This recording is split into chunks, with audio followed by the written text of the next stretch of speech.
사도광산 추도식이 안 열린다 그래가지고 여기 관련해가지고 또 정부가 거짓말 쳤다라고 얘기를 했는데 이게 알고 보니까 일본이 명부를 안 줘가지고 피해자를 증빙을 못 해가지고 그 사도광산 피해자들을 못 구해가지고 정부가 고심을 하고 있다. 이런 개같은 뉴스가 나왔습니다. 개판? 네, 외교부가 사도광산 강제동원 피해자 추도식에 참석할 피해자와 유족들을 수소문하고 있다고 합니다. 일본이 명부를 주지 않았기 때문인데요. 일단 지난달 8일 일제 강제동원 피해자 지원재단에 공문을 보내서 사도광산에 동원된 인원의 명단과 생존자, 유가족의 명단과 연락처 제공을 요청드린다고 협조를 구했습니다. 뿐만 아니라 언론사와 다른 시민단체 등에도 사도광산 피해자 유족의 정보 제공을 요청했습니다. 아니, 지금- 귀시다하고 그 할 때 사도광산 한다고 안 했어? 명단 받았다고 막 자랑했잖아. 그거는 저기 침몰한 배 명단이고 사도광산에서 아, 그러네. 유네스코 관련된 이거 등재를 하기 위해서 지네들이 피해자가 있었다, 강제 동원된 뭐가 있었다라고 하는 명단, 지들 나름대로의 축소했던 어떤 명단이 있을 거 아니에요. 우리가 거기에 동의까지 해줬는데, 이거를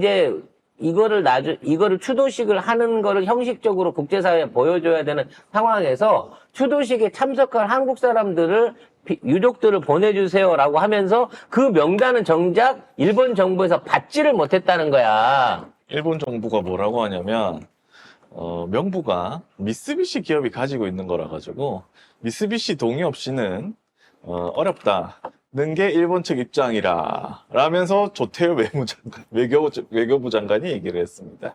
그러니까 그때 강제 동원을 했던, 고용을 했던 미쓰비시는 당시 근무했던 조선인 노동자들의 명단을 갖고 있다는 거야. 그렇죠. 근데 그게 정부가 달라고 하면 미쓰비시가 싫어, 안 줄래. 그럼 우리가 못 보여주지. 걔가 안 보여주는데 이런 개소리를 떨고 있는 거예요.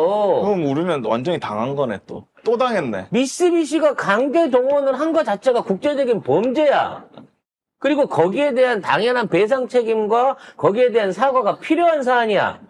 근데 미쓰비시가 안 내놓는다고 해서 일본 정부가 안 내놓는다고 해서 내가 어떻게 해줘. 라는 얘기는 저게 범죄 단계 맞지만 제가 증거를 안 주겠다고 하는데 범죄 사실을 부인하는데 이거 어떡할래? 너는 왜 명단이 없는데? 왜 니네 나라 국민들 피해를 입고 있는 데 대해서 명단이 없어? 이렇게 얘기를 하는 거예요. 근데 우리 정부도 일본이 미쓰비시한테 못 받았대요. 그래서 명단 없어요, 우리도. 이거 그냥 손 놓고 있는 거야, 그냥?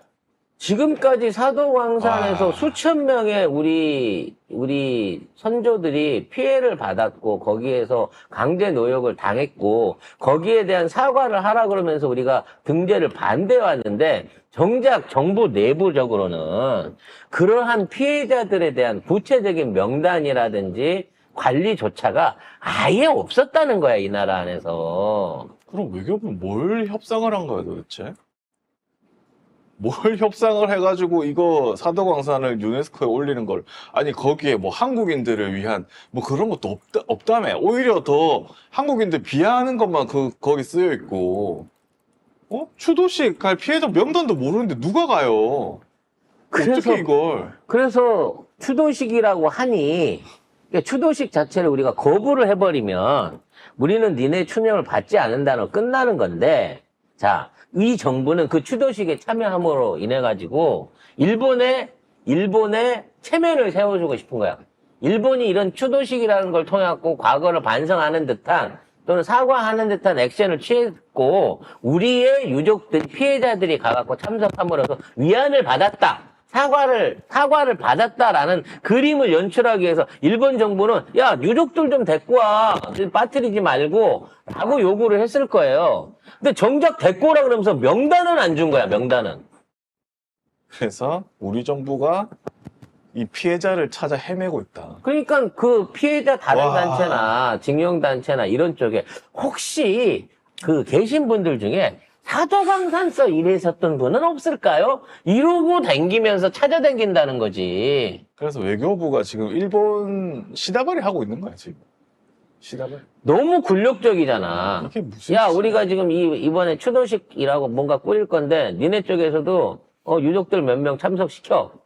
이거 마치 일본의 명을 받아고 그 체면을 하기 위해서 나는 그런 사고 안 받는다니까? 보상이 필요하다니까? 그 다음에 추도식을 가더라도 나 이 추도식 안 가! 라고 하는 사람들은, 아유, 제발 좀, 제가 좀 어떻게 경비도 대드리고 내가, 비용 드릴 테니까, 제발 가셔가고 추도식에 유족으로 얼굴 한 번만 비춰줘서 인터뷰 해주시면 50만 원 더 드릴게요. 이지랄 하고 있을 거라는 거지, 지금.